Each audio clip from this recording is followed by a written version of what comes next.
Hello friends, welcome to Geeta's healthy kitchen. આજે આપણે બનાવીશું ગાંઠિયાની સબ્જી, જે ખૂબ જ ટેસ્ટી અને યમ્મી બને છે।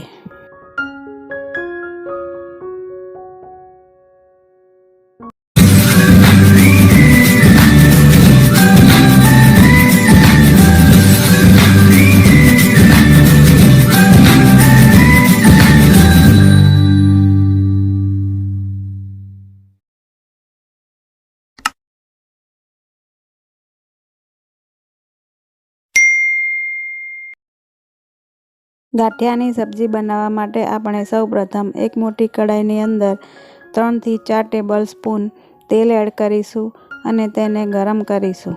તેલ ગરમ થઈ જાય ત્યારબાદ આપણે તેમાં 1 ટીસ્પૂન રાઈ એડ કરીશું। હવે આપણે તેમાં હાફ ટીસ્પૂન હિંગ એડ કરીશું।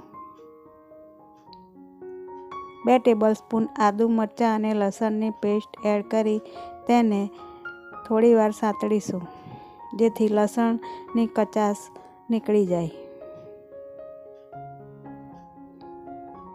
હવે આપણે તેની અંદર 1 બાઉલ ડુંગળીની પેસ્ટ એડ કરીશું।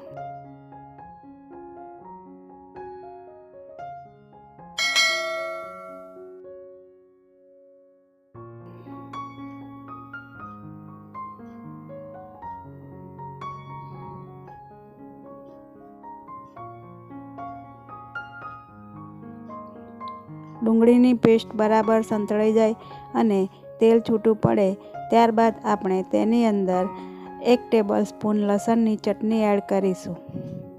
આ લસણની ચટણીને આપણે ડુંગળીની પેસ્ટ જોડે બરાબર સાંતળી લઈશું।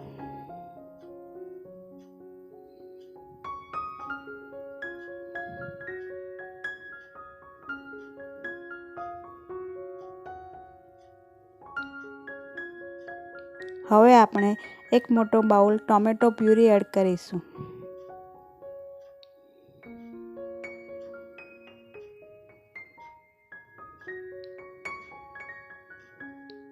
બે થી 3 મિનિટ બરાબર સંતળાઈ જાય ત્યારબાદ આપણે તેની અંદર થોડું પાણી એડ કરીશું। હવે આપણે તેમાં 1 ટીસ્પૂન હળદર એડ કરીશું, 1 ટીસ્પૂન ગરમ મસાલો એડ કરીશું, 1 ટીસ્પૂન ધાણા જીરું એડ કરીશું, 1 થી 1.5 ટીસ્પૂન લાલ મરચું એડ કરીશું।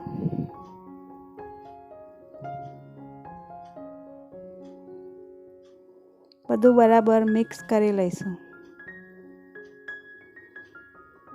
1 થી 1.5 ટીસ્પૂન મીઠું એડ કરીશું।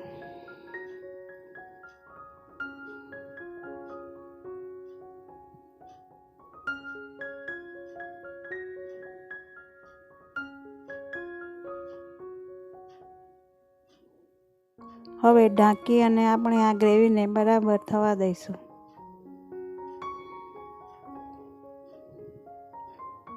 ગ્રેવી ઉકળી અને ઘટ્ટ થઈ જાય ત્યારબાદ આપણે તેની અંદર 3 થી 4 ટેબલસ્પૂન કાજુનો પાવડર એડ કરીશું।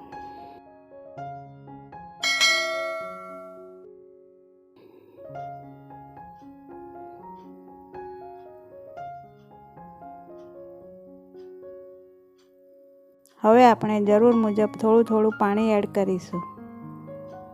આપણે આ સબ્જીની અંદર ગાંઠિયા એડ કરવાના છે, માટે આ સબ્જીને આપણે થોડી થીક રાખીશું।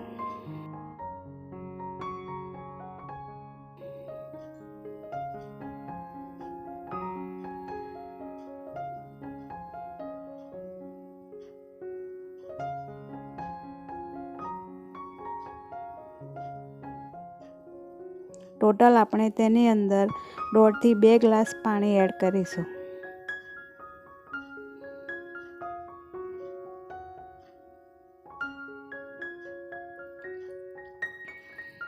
આપણે તેની અંદર જરૂર મુજબ મીઠું એડ કરીશું, 1 ટેબલસ્પૂન ખાંડ એડ કરીશું।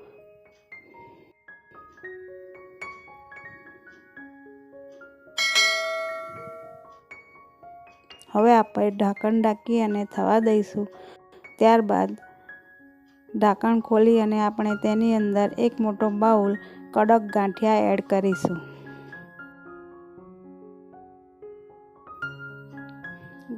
ગાંઠિયા એડ કર્યા પછી બધું બરાબર મિક્સ કરી અને આપણે ઢાંકણ ઢાંકી અને 1 થી 2 મિનિટ થવા દઈશું. 2 મિનિટ પછી તમે જોઈ શકો છો આપણા ગાંઠિયાની સબ્જી રેડી થઈ ગઈ છે. હવે આપણે ઉપરથી કોથમીર એડ કરી લઈશું. તો રેડી છે ગાંઠિયાની સબ્જી, જે ખૂબ જ ટેસ્ટી અને યમ્મી બને છે. ઉનાળામાં જ્યારે શાકનું કોઈ ઓપ્શન ન હોય ત્યારે તમે આ ગાંઠિયાની સબ્જી બનાવી શકો છો. જો તમને મારી રેસીપી પસંદ આવી હોય તો લાઈક, શેર અને સબસ્ક્રાઈબ જરૂરથી કરજો અને મને કોમેન્ટ બોક્સમાં જરૂરથી જણાવજો.